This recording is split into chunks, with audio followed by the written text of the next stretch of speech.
originally passed through a mining town, but the mining industry has declined.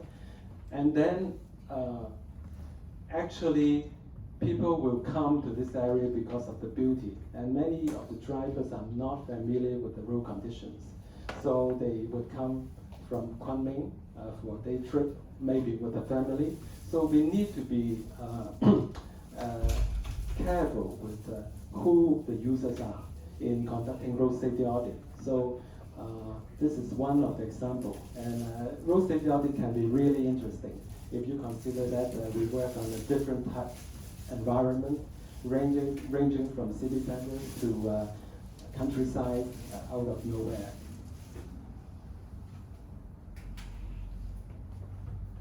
The problem with road safety is that over time, actually, we have a heavy toll of casualties. Consider that in the past 50 years, almost 7,500 pedestrians have been killed on the roads in Hong Kong. And we have 250,000 of pedestrians injured over a period of 50 years. So the road system is an open system, and it is often difficult to exercise the same control as we do in railway systems. We all know that. But that doesn't mean that we can do nothing. Actually, there are a lot we can improve to make our road safer.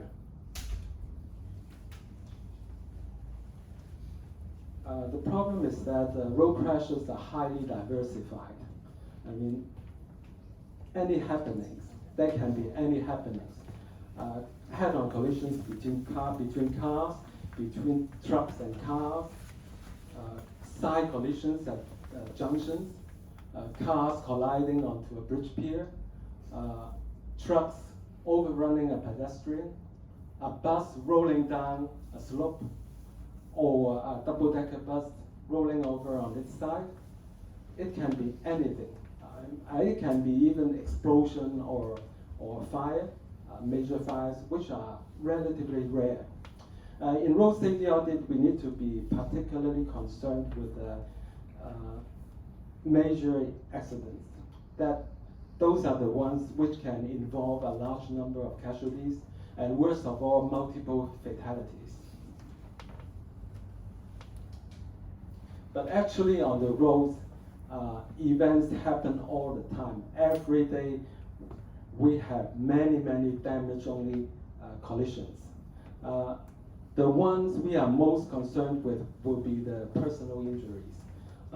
Those will range from minor casualties, minor injuries, to more severe injuries and to fatalities. And worst of all, as I mentioned, the catastrophic ones. Therefore, even though sometimes we think our roads are already very safe, we need to be mindful that actually behind every fatalities or every event, crash event with personal injuries, already many damage-only accidents or near-miss events have happened.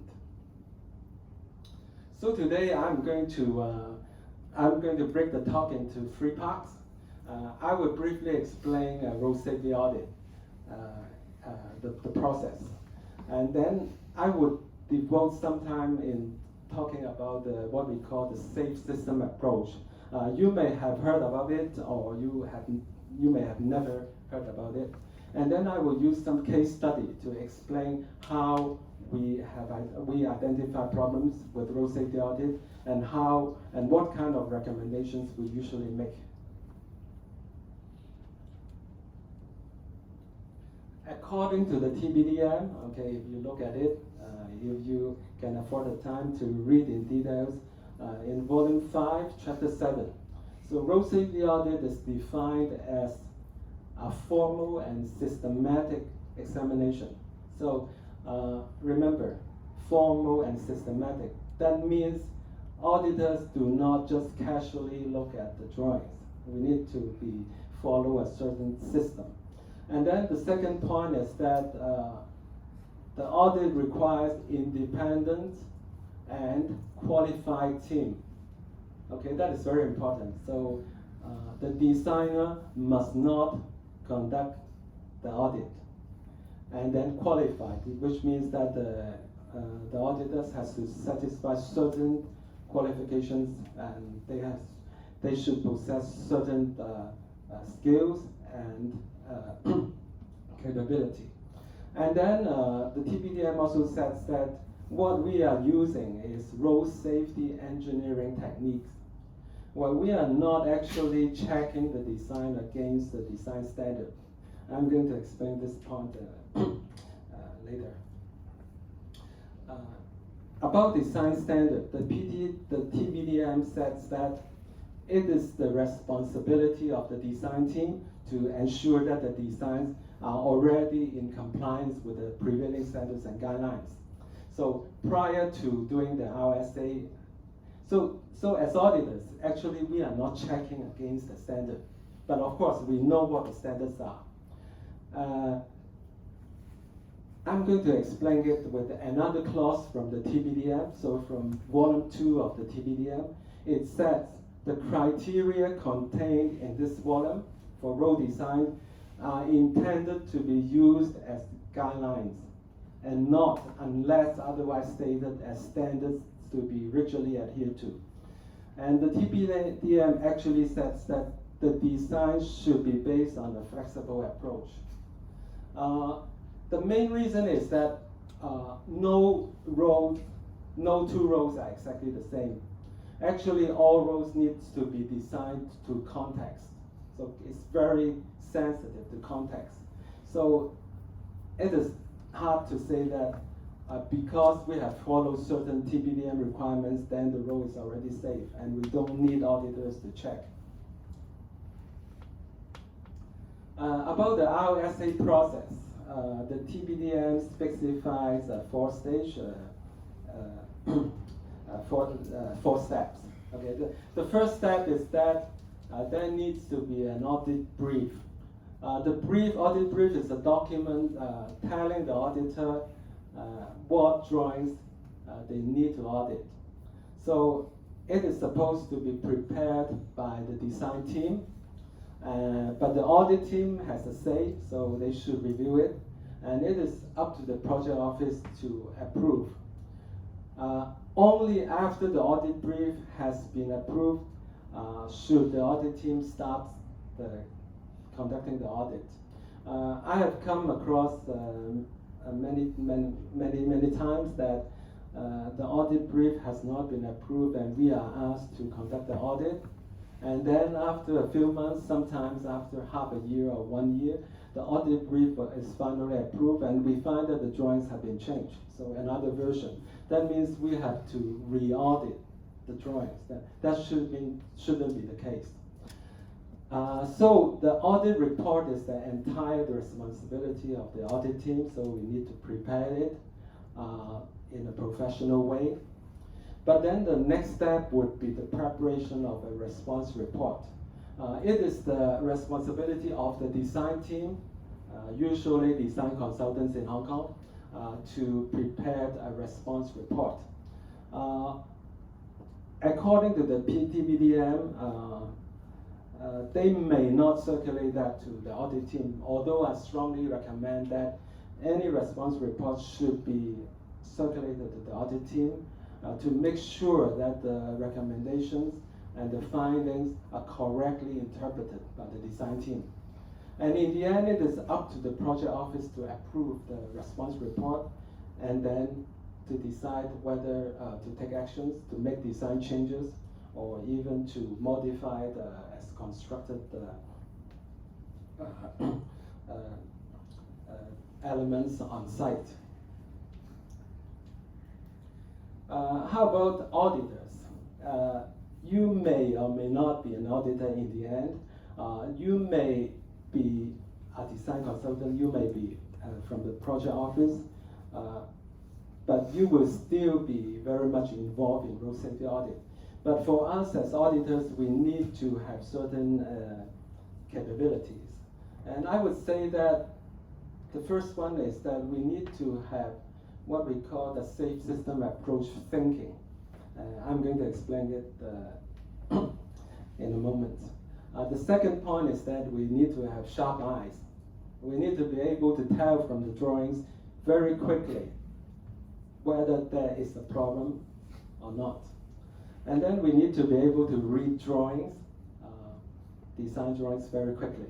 Often for big projects, major highways projects, that can be hundreds or even thousands of drawings to read.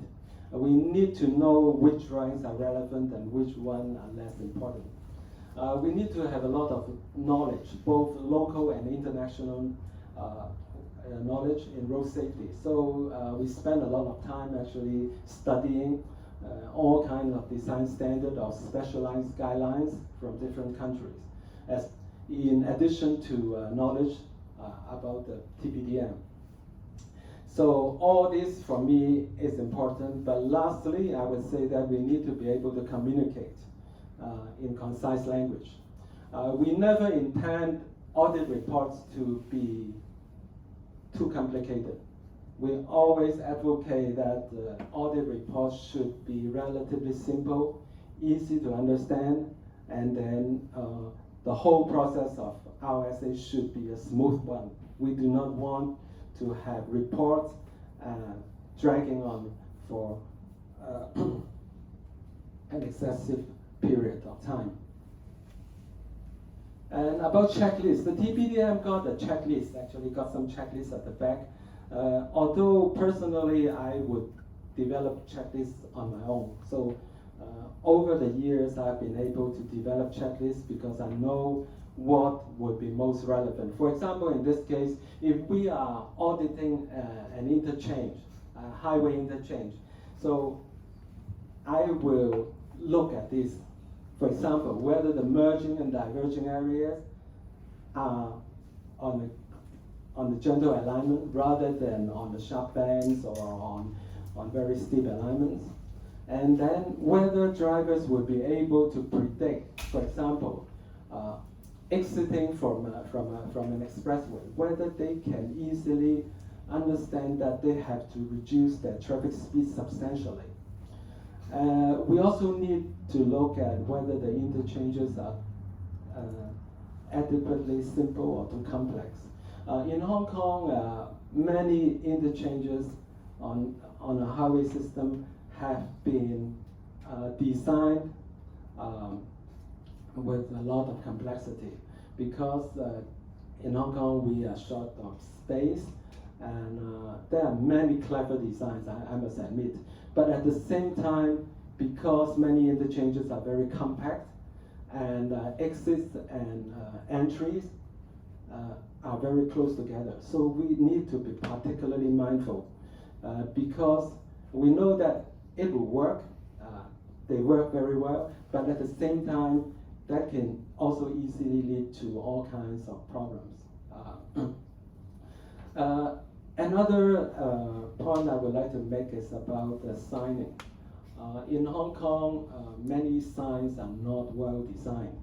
Sometimes drivers cannot see them. Sometimes they are too close to the exit for drivers to make a decision. Sometimes they are obscured. Another important point for interchange auditing is about visibility. The photo you see here is a good example. I would say that drivers, before they merge, they need to have a very good visibility of the main road traffic. And main road traffic also needs to see emerging vehicles, especially that in Hong Kong, many of our mergers are minimal. They are probably not long enough sometimes. So the visibility needs to be provided not only on the hatch areas, but also preceding the hatch areas. As you can see, you have a lot of grass here. But in Hong Kong, often this area will be filled up, sometimes with plants, sometimes with other structures. Well, actually, for any major roads, there are a lot of issues which we can raise, but we may not raise every issue. We focus on what we call undue risk. Undue meaning excessive, meaning major risk. So we need to be mindful of them. So usually we would write our audit report in this way. We need to, according to the TPDM, first of all, to describe the problem. So what the problem is about. The second part is to highlight the scenario. So what kind of collisions would the problem leads to? I think that is the TPDM requires that. We should be able to explain to the design consultant what kind of traffic crashes we are concerned. So as you can see in this case, we have a tow truck parked on the roadside. So the lay-by is designed for the permanent parking of this tow truck. We need to be able to tell that there is a hazard of traffic colliding directly onto the parked vehicles, and staff will be at risk getting in and off this vehicle. And then we need to give a feasible recommendation. So the recommendation we give needs to be technically feasible and also proportionate. So proportionate to the nature of the problem. In this case, we would recommend a protected lay-by. So it depends on the project stage. In the preliminary design stage and detailed design stage, with the amount of land here, that is very feasible. But sometimes, because the road is already completed, so sometimes we have to give an alternative recommendation to reduce the risk. The TPDM doesn't require us specifically to assess the risk, but as auditor, I always think in terms of risk assessment. As you can see, we think in a simple way. Risk assessment being the product between the three major risk factors group. The one is exposure. The second one is how likely a traffic crash is going to happen, and the third one is consequence. So we'll give it a rating, so multiply them together. In this case, 3 times 3 times 4, that would equate to 36. So we'll think in this way. So it's not required in the TPDM, but I think it is always good to consider the risk, whether it is going to be undue risk or whether it is going to be relatively minor. And in terms of formulating the recommendation, usually we will think in this way. For example, for this situation, we will think in terms of whether we can remove the risk. If not, then can we relocate the tow truck? Can we modify the design? If we can do nothing, can we shield it? For example, to install the barrier fence? But if everything cannot work, then at least we need to make sure that there is some form of delineation. For example, we need to have some warning, or to make sure that at night, for example, there is adequate reflective markers.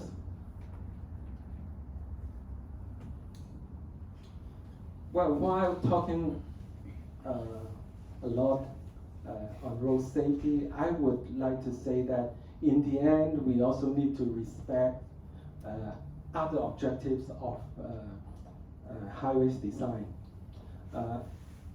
Although we always advocate a high degree of safety, we also need to be mindful that aesthetics is very important. And often road designs is related to urban design, so we need to make our environment attractive.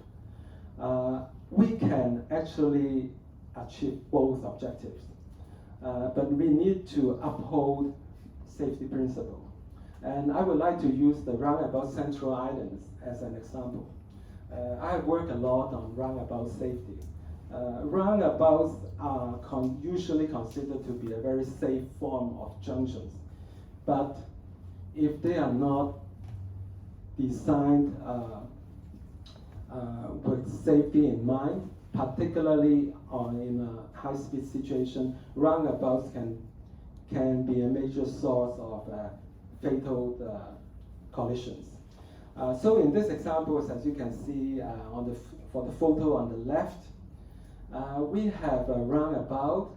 We have a lot of vegetations in the middle, and that is actually a good design, because for roundabout Central Island, we need to make sure that drivers cannot see through the Central Island, so that drivers will know that they have to slow down instead of going through the Central Island at full speed. But at the same time, in case the driver doesn't slow down, then he will crash directly onto the Central Island. So the Central Island needs to be what we call passively safe. So in this case, the Central Island only consists of shrubs, so which I would consider as relatively safe. But remember that in Hong Kong, even for some new roundabouts I have seen, we have concrete wall all around the roundabouts. And sometimes we have potentially hazardous objects. At one roundabout at Sham Chang, we find that there is a concrete structure installed by the district council, and it can be really dangerous, especially in a rural situation. But it doesn't mean that we cannot have sculptures or hard landscaping works on the Central Island. It really depends.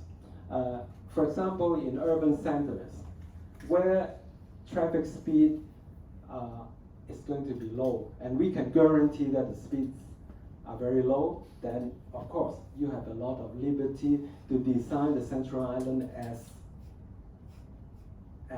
pleasing, as attractive as they can be.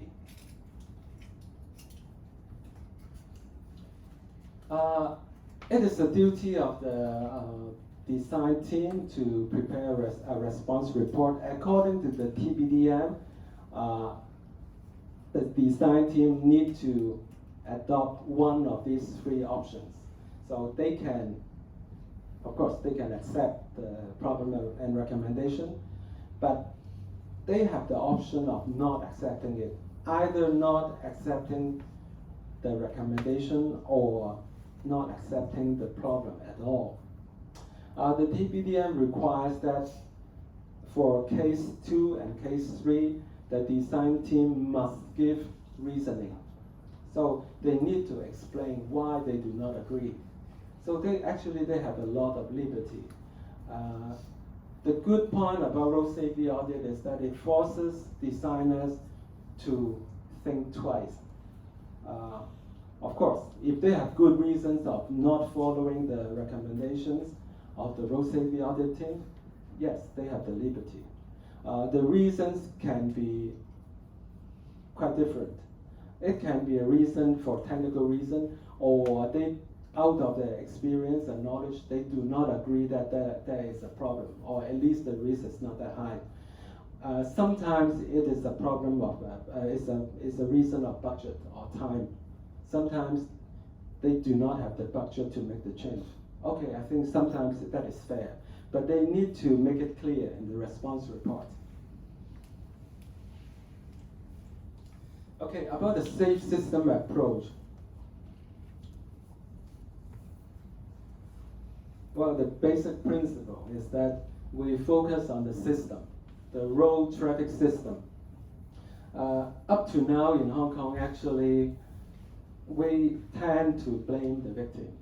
So whether they are the drivers or pedestrians. So we tend to think that our roads are okay, designed to standards. But we need to look at the system. And the safe system approach is now the common language for road safety. As you can see, it is advocated by the United Nations. It is seriously adopted in all aspects of road design in Australia nowadays. And of course, in Scandinavia, in all the countries where road safety is taken very seriously. Well, the fundamental point is that under the safe system approach, we do not accept fatalities and severe injuries for road users, civilians. What we are talking about is that we need to look at the road traffic system holistically. We need to have safer roads, safer vehicles, safer users, and safer speeds. And subject to, we need to admit that humans will make mistakes. We can never completely eliminate mistakes. The second point is that we need to take into account the tolerance of the human body. How much force can we tolerate in order not to have any severe injuries or fatalities? So this model is actually the modern foundation of road safety. In fact, vehicle roads and users often they do not match very well. Vehicles, a lot of problems. Whether it's a truck or a car, a lot of problems with blind spots. And vehicles, actually too powerful. Our industry in road design, perhaps we have never told the car manufacturers that we can never design roads with the kind of speed and acceleration capability that the car manufacturers are able to achieve.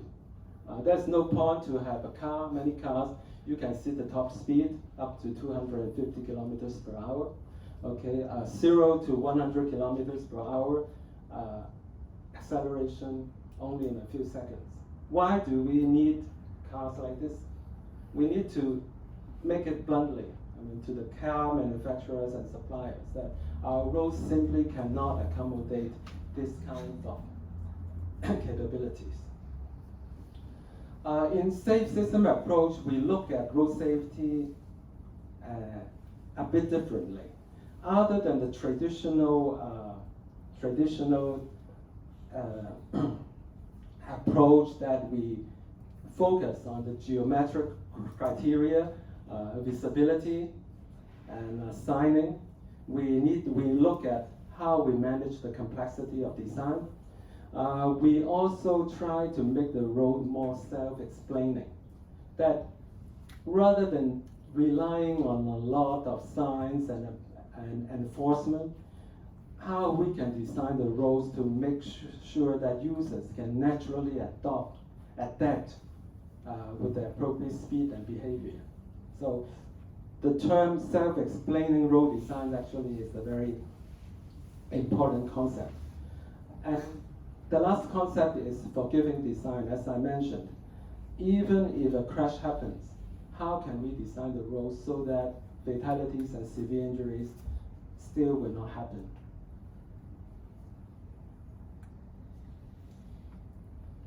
I would like to give an example on how we should do more in improving road safety in our roads. For example, for this, it's a very simple concept.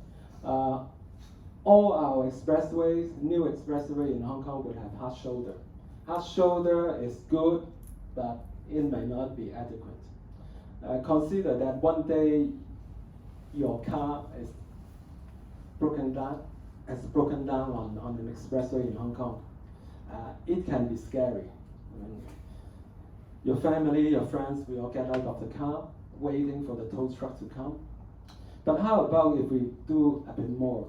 Say if we have a lay-by every 1 kilometer. Lay-by would be an enlarged space up to 5 meters, 4 meters or 5 meters, so that the broken down vehicle can stay away from the traffic. And at the same time, we create an opening. So the opening would allow all the passengers and the users to go inside to a safe haven and to be protected by the barrier. But concurrently, the barrier is continuous in terms of collision. So we do not have a hazardous situation where a car may lose control and collide with the ending of the barrier. So in terms of better design for road safety, actually there are many opportunities. I need to emphasize again the importance of having safer speed. I mentioned that many cars have the top speed of 250 kilometers or even 300, but actually we don't need that speed to kill people. Pedestrians can be easily killed even with the standard speed limit of 50 kilometers per hour. Very easily killed. And not to mention that on our streets, on our urban network, many drivers will choose to exceed the speed limit. Well, just a few days ago in Saigon, on one of the streets outside the WM Hotel, so I just walk along, I just cross through a cautionary crossing. Immediately a minibus passed by. I look at the speed display, 69 kilometers per hour. So actually it's very common. It's not uncommon, but there's a big gap that in the end, if we are really serious with pedestrian safety, we have to consider the kind of speed we should aim for in our road network. One concept of road design which we are lacking in Hong Kong is called the place and movement framework. In Hong Kong, according to the TPDM, traditionally we only consider one dimension, that is mobility. So that is how we classified our urban roads into primary distributor, district distributor, and local distributors. We rarely think about the other dimension, that is what we call the place function. The intensity of conflicts, and also pedestrian usage and cyclist usage. Once we look at road design in two dimensions, with the place and movement taken together, then it opens up a new thinking. That means that not all our roads should have a speed limit of 50. Certain roads certainly is not correct. Certain roads and streets where the mobility function is less and there are a lot of pedestrians, then the speed limit cannot be 50. We should not have a blanket speed limit of 50. But unfortunately, up to now in the industry, and we place too much emphasis into everything about efficiency. That is reserve capacity, delay, journey time. We always think about that. But often to the extent that we are sacrificing safety. Let us remember that we do not only need to let pedestrians walk safely, we also need to allow them to walk in dignity on our streets. And we need to go for more human scale streets. I mean, that should be the way to go. Many friends have asked me, how about will we be ending up with a lot of traffic congestion? How about the journey time, etc. But what I can tell is that in our urban street network, often traffic move in a start and go condition. By driving much faster, it doesn't mean that in the end the driver will go faster. In the end, they have to stop, pass through junctions. So the point is that we cannot actually improve efficiency, but just allowing a higher speed limit or encouraging cars to go faster in an urban network. On highways, that is another story. It follows that according to the TPDM, some of the concepts are questionable. We have rural roads, so rural roads, we have a design speed of 50. And we have a lane width of 3.65 meters, so that is standard lane width. But what I'm telling the design consultant and government in this project is that with this lane width, you are not going to have 50 in the end. Drivers will go at 70. And that is exactly the case we have witnessed on some parts of Hiram's Highway, okay, Saigon, which has been widened, and on other roads in the rural areas. But on the other hand, is it correct to have 50 kilometers per hour for local streets where pedestrians cross all over the place. I mean, for me, that is nonsense. Therefore, I think that in the end, we also need to go back to the standard. We need to rethink about what our design standard is trying to achieve.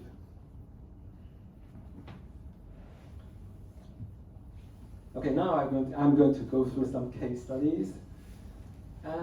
For road safety audit, it's very interesting because I work on all kinds of road projects. So these are the 5 basic projects. It can be a big highway, tunnels, but it can also be a multimodal interchange. Consider if you had the chance to audit the high-speed railway station or the Kowloon station complex. Well, that is very complex, actually. The topics we look at in our essay usually are these, that's the standard ones. It proves that from experience that it works well, so I usually think from this in terms of these 8 topics. For highways, one major issue we need to look at is sharp curves. So that is unavoidable, but not all curves are dangerous. The curves are dangerous if traffic cannot reduce speed in time.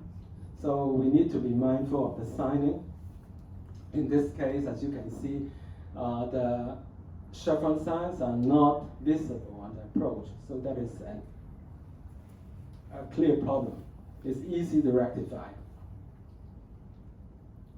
Another problem which is very common for the audit of urban roads and streets and development is the mismatch of the preferred path of pedestrians and public transport and developments. As you can see, the bus stop is located on the right side.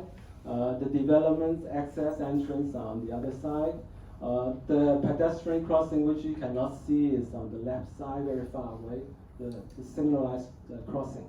So in the end, it is predictable that pedestrians will just cross the road 5 lanes, will just cross this way. If this problem has not been identified in the early stage, then it's very difficult to make rectifications.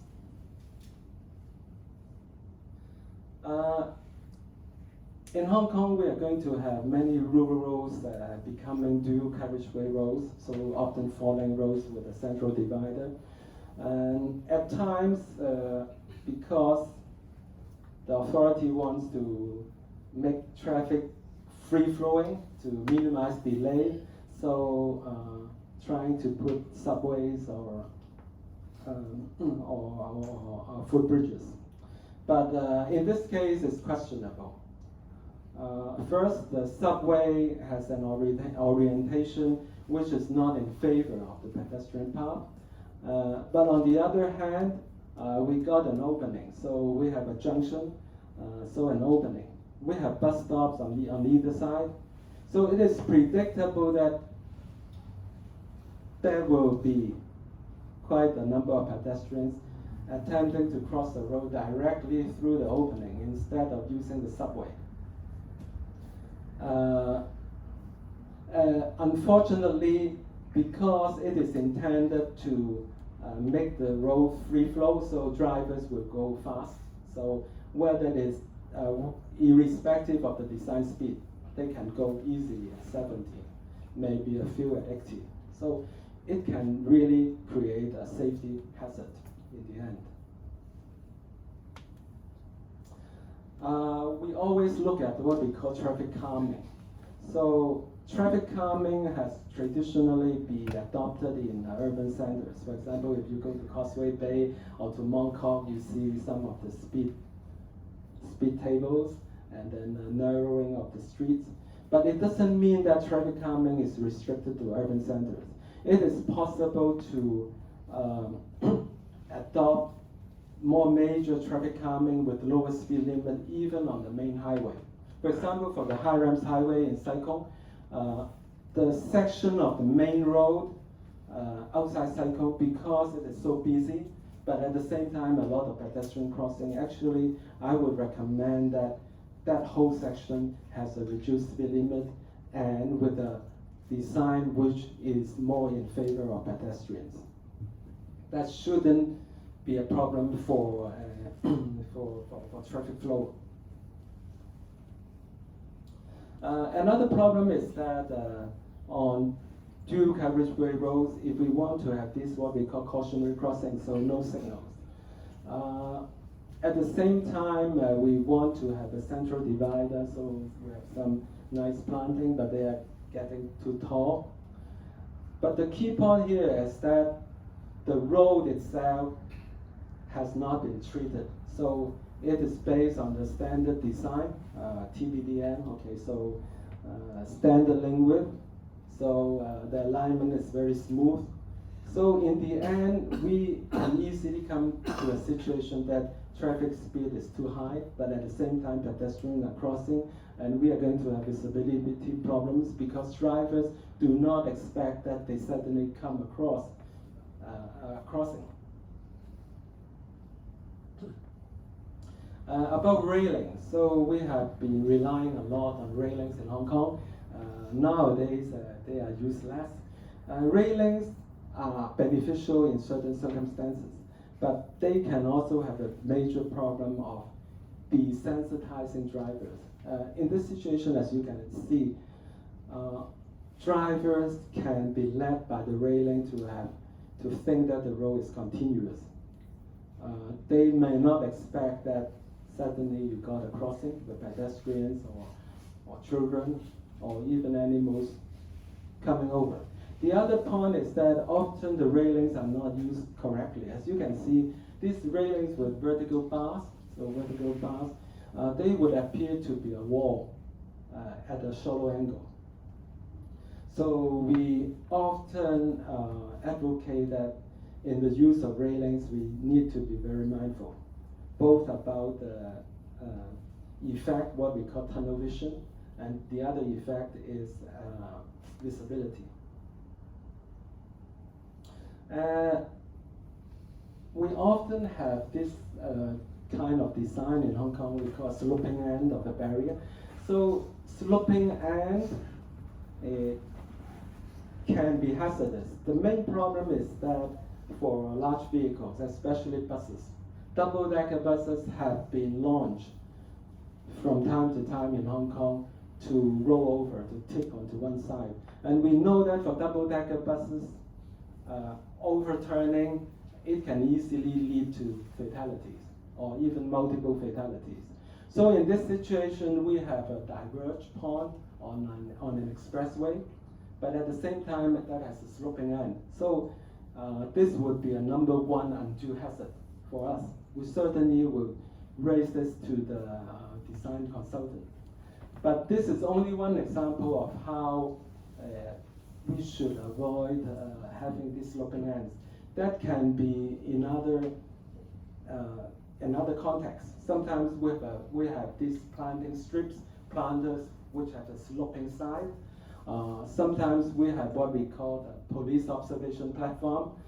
For designers, you may have heard about it. I mean, those cannot be correct.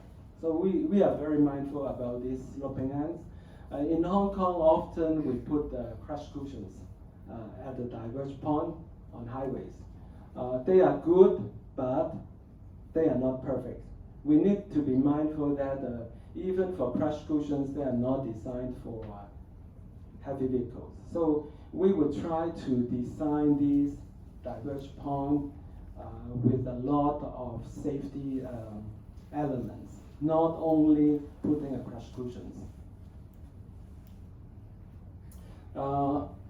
In auditing highways projects, the problems nowadays is that we find that there are a lot of misunderstanding on how barriers should be designed. As you can see at one construction site, the auditors found six problems. So 6 major problems. It clearly showed that the designers didn't know the key principles of how safety barriers should be designed.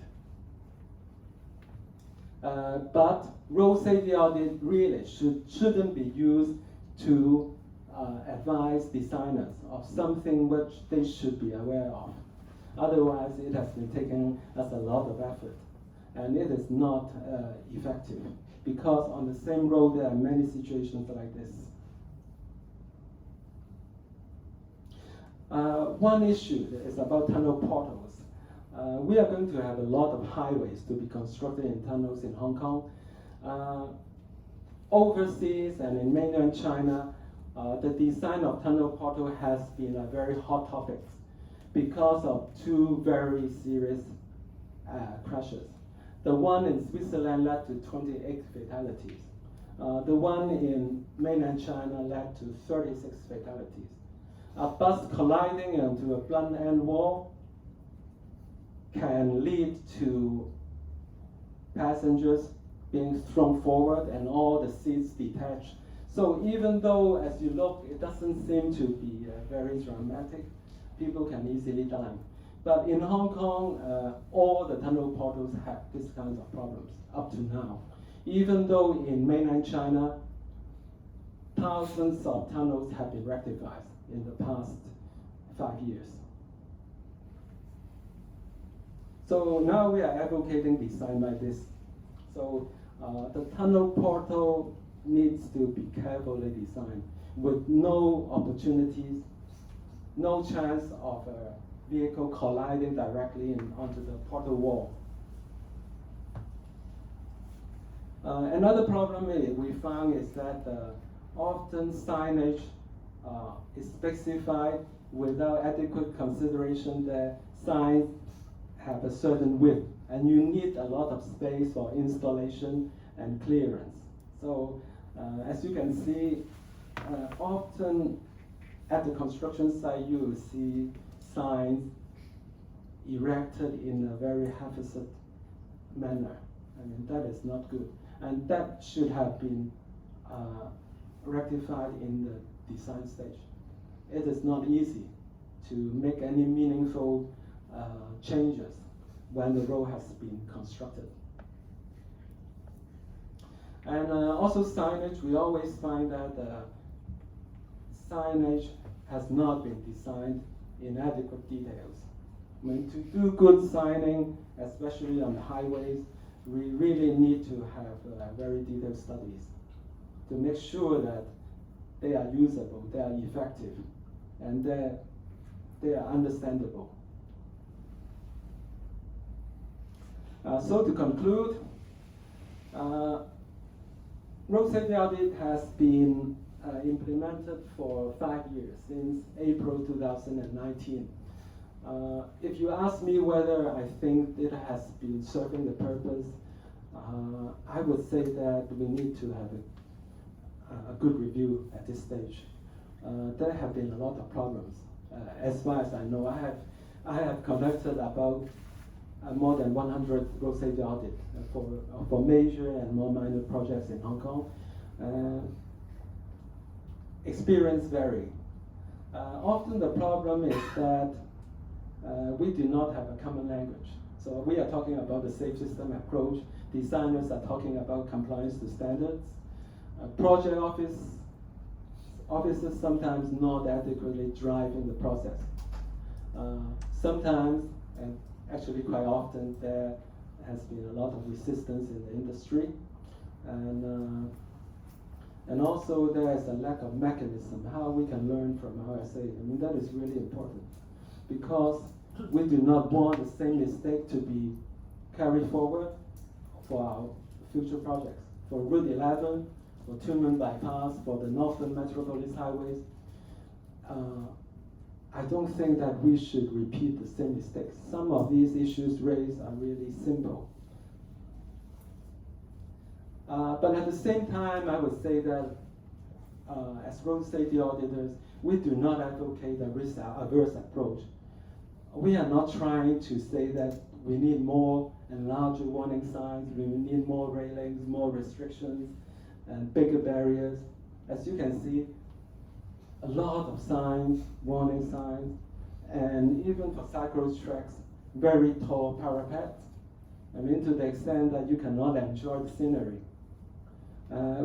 Sometimes we need to go back to the first principle. why do we need a 1.5 meters parapet? There are certain reasons, which I think in this case doesn't apply.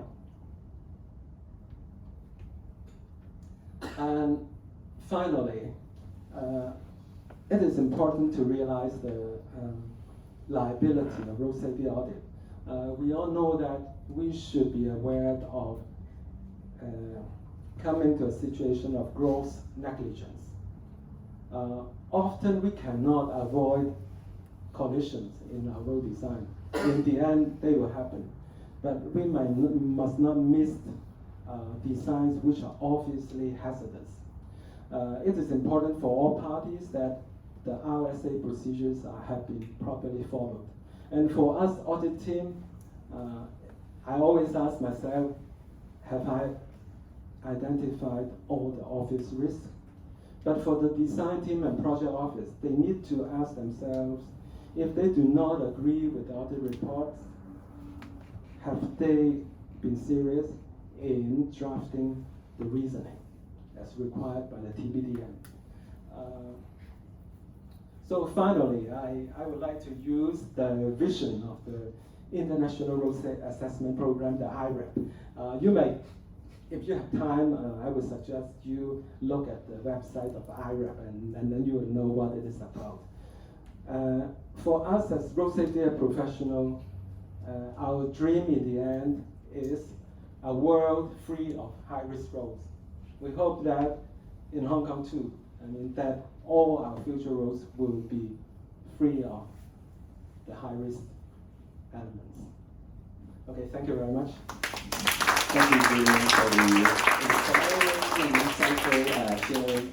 So for inspiring, I think when we read the car magazine, we just want to look at the features of the car, and we just love, oh, this is super fast, and I like it. But we haven't think about, oh, do we actually need such a race car running at 250 kph? So this is really inspiring and yeah, insightful. We challenge. We sometimes just follow the standard, but like Julian, we can challenge the standard. So this is very insightful. So we will have a little Q&A for maybe 15 or 20 minutes. So I open up the floor for your question, and for those joining online, you can just type in your question in the chat box, and my assistant will pass the question to me. So 可以講廣東話嘅，可以即係你方便嘅，你可以講廣東話，可以有啲翻譯，咁啊方便大家冇問題啦。I want to ask, when is the good time to carry out this road safety on design stage, and when? Okay, actually, according to the TBDM, all the public roads have to be audited in 3 stages. At the feasibility stage, the detailed design stage, and the completion stage. So, but is that adequate? I would say that it depends. For really major projects, mega projects, sometimes I would think that there needs to be additional steps. And often I would recommend that as auditors, we also have even exchanges with the design consultant, as long as we maintain our independence. So we can raise this, even before they start the project. So to explain to them, like today, I'm going to explain to you what we think. But for completion stage, the problem is that sometimes mega projects are completed in stages, in phases. So that creates a difficulties that whether we conduct one single audit or we split the audit into several parts. For me, I don't mind. Auditing in several parts. Provided that the agreement for audit has allowed for that. In other circumstances, what we did was I audited the main part of the completed project. In that case, the flyover is already completed. So, but the surface roads were still under construction. So we said to the client, Okay, we audit the main flyover, but then we audit the latest design drawings for the surface road. But if they want me to audit the surface road again in 6 months, I'm fine to do it. It really is their decision.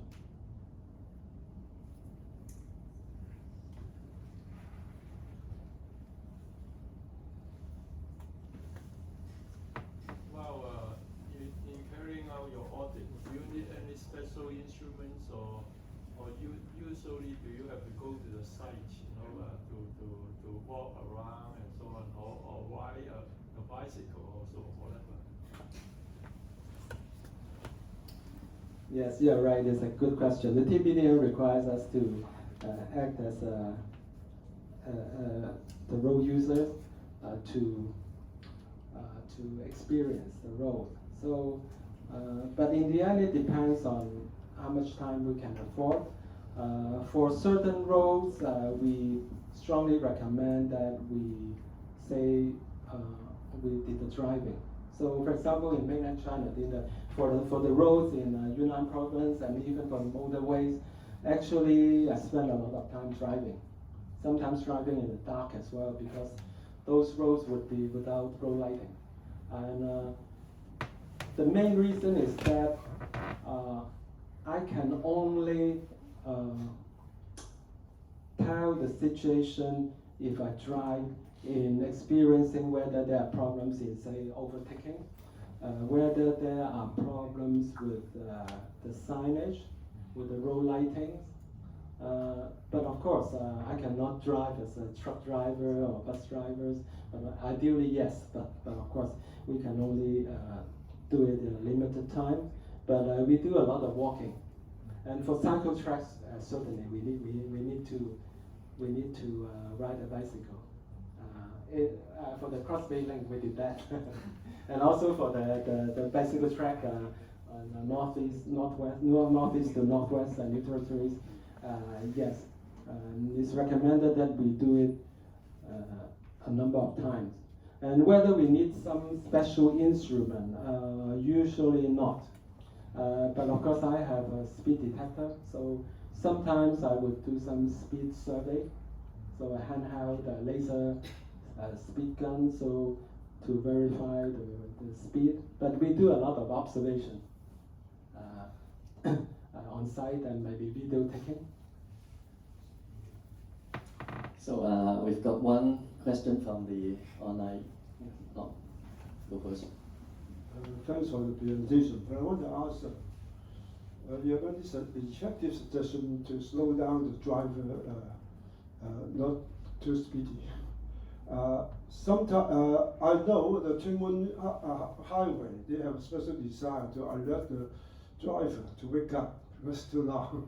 So what about another idea that you can, when you design the road, you can slow down.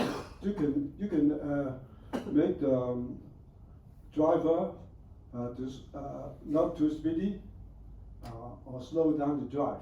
Like nowadays we have a system. When you're passing through a certain way, to speak with electronic monitor, we can count the speed if it's overspeed, something like that. Thank you.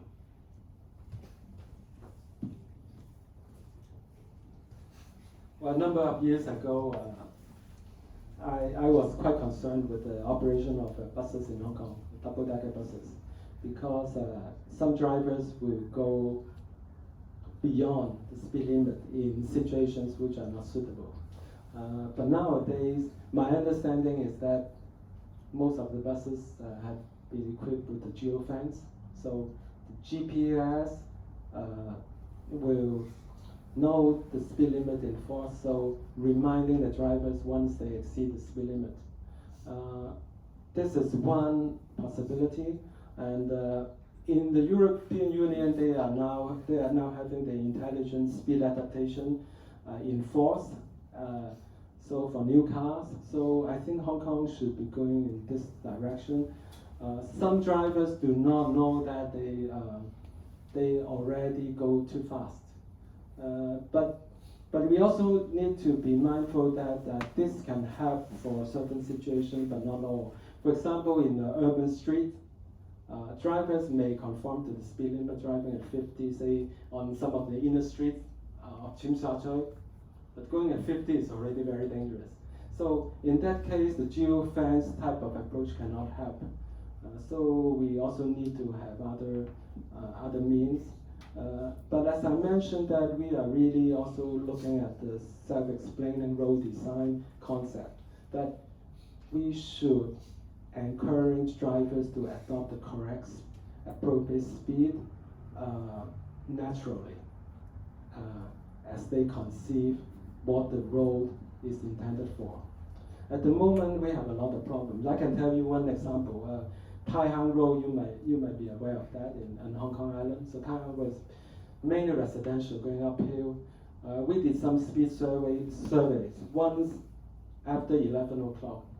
We have too many examples of drivers going at 70 or above on this kind of in this kind of urban environment.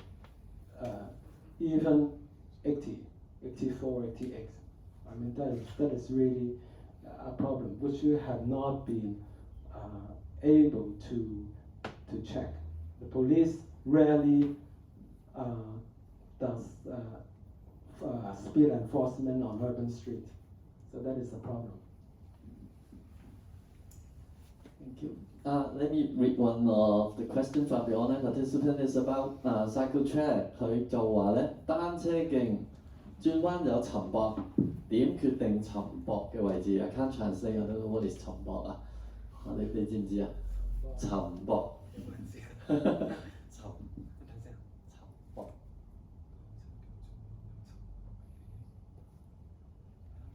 駁呢個 curve 啦。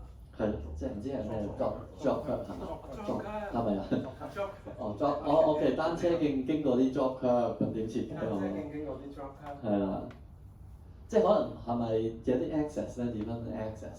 咁啊，踩下又斷，又有個 access， 跟住又要駁住繼續去咁。如果我哋理解錯 online 嗰位朋友可以再 clarify 下。如果佢 Okay, so if the cyclist need to ride over the drop curve, then it's another issue. At low speed, I don't think that's a problem. But along the cycle track, then there shouldn't be a drop curve. Often it's at the end of the cycle track. In Hong Kong, that is a problem of the standards because we require the cyclists to get off the bicycle at every junction and access. And that is a problem of the design standard. As road safety auditors, sometimes we are restricted by this. So I hope that for the new developments, maybe Terry, you know better about whether government is going to make any changes. Yeah, see, one of the cases in Queen's Hill where there are a lot of shops having their own access. But the government still want to have a cycle track running along the road. So actually the cycle track will run for maybe a couple of meters and then they would dismount and then walk across the entrance or the access of the development and then go up and drop off again. So this is not very desirable. But I don't know, from RSA point of view, when you encounter all this design, what will you say about it? Yeah, ultimately, we are looking for safety. So we had one situation where we predicted that cyclists will not get off, but at the same time, that is a junction with a lot of trucks, container trucks, turning in and out of the junctions with very little visibility. So for that particular junctions, we actually recommended some more major changes to the junction layout. But in the end, actually, government did even a more clever solution, which we at that time we thought was not feasible. They actually use another road which has been closed. Actually, I think they make some more major investment to overcome the solution. 呢啲係咪有一個問題啊？ I want to ask, autonomous vehicle is latest new car technology. From your experience, what we need to aware of when we conduct the RSA?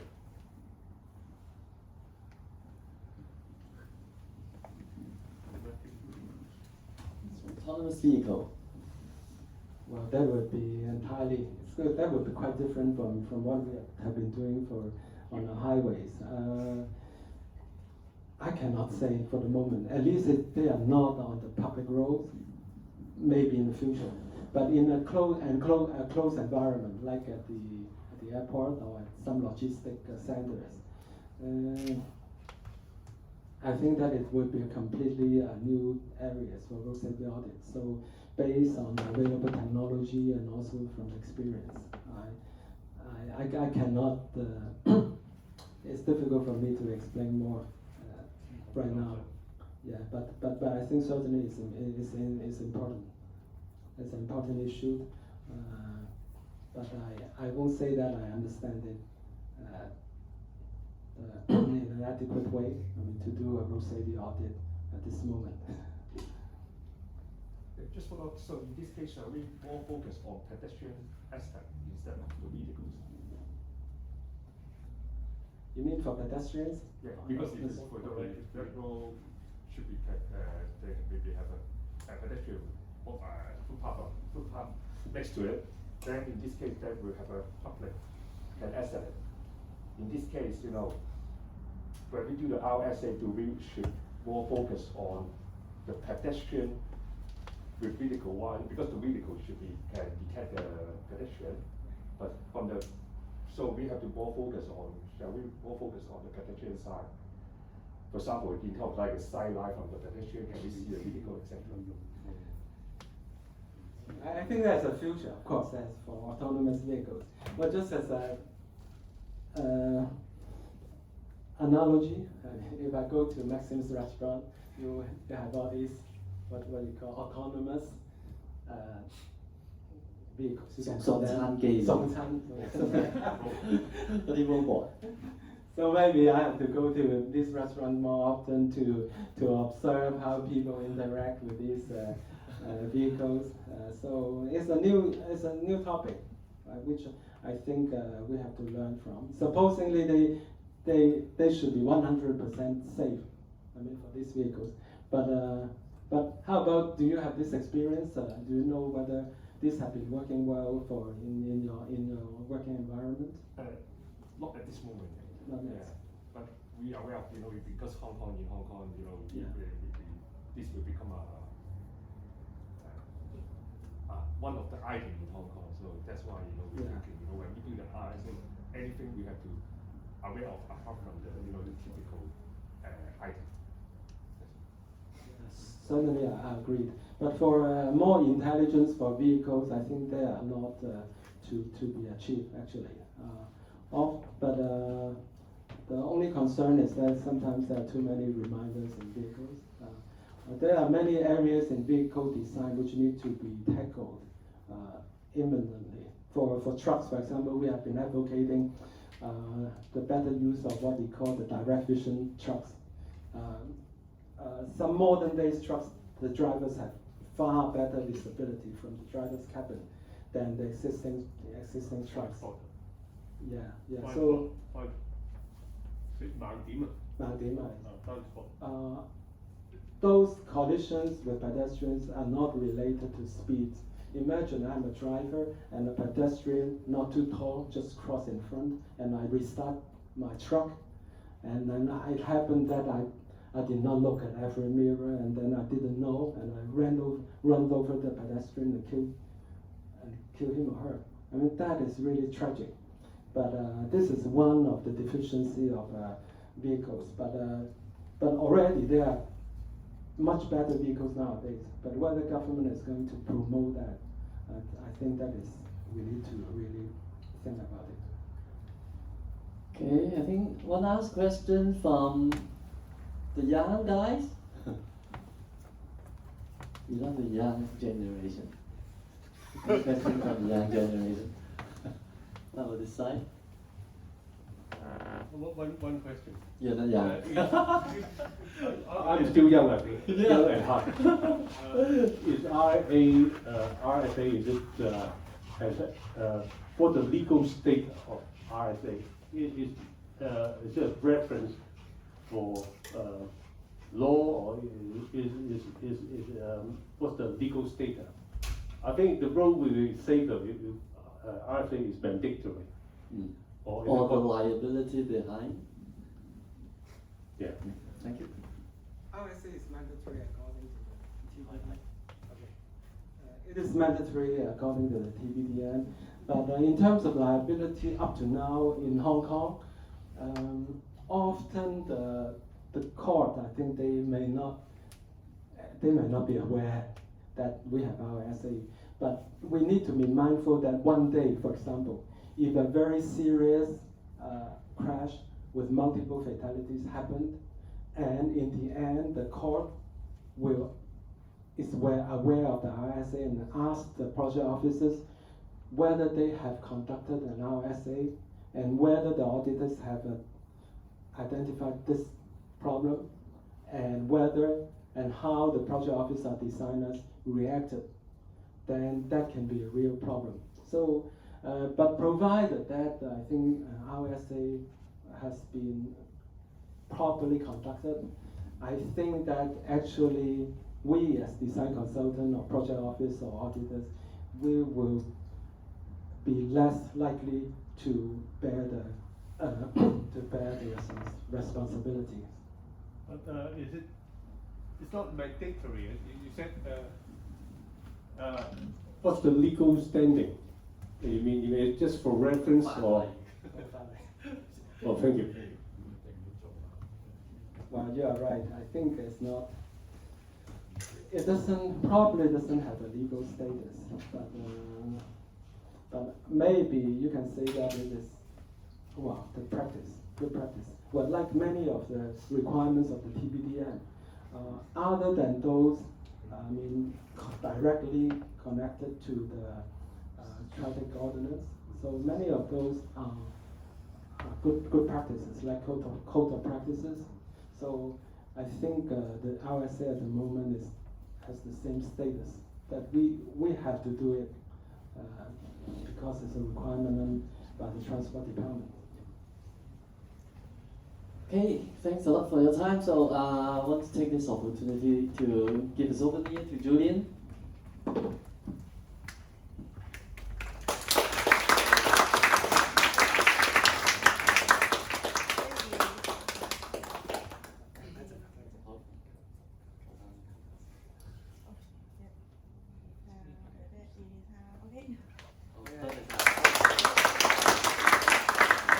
咁如果大家有興趣，再有啲問題想私底下問阿 Julian 都可以留好嘅。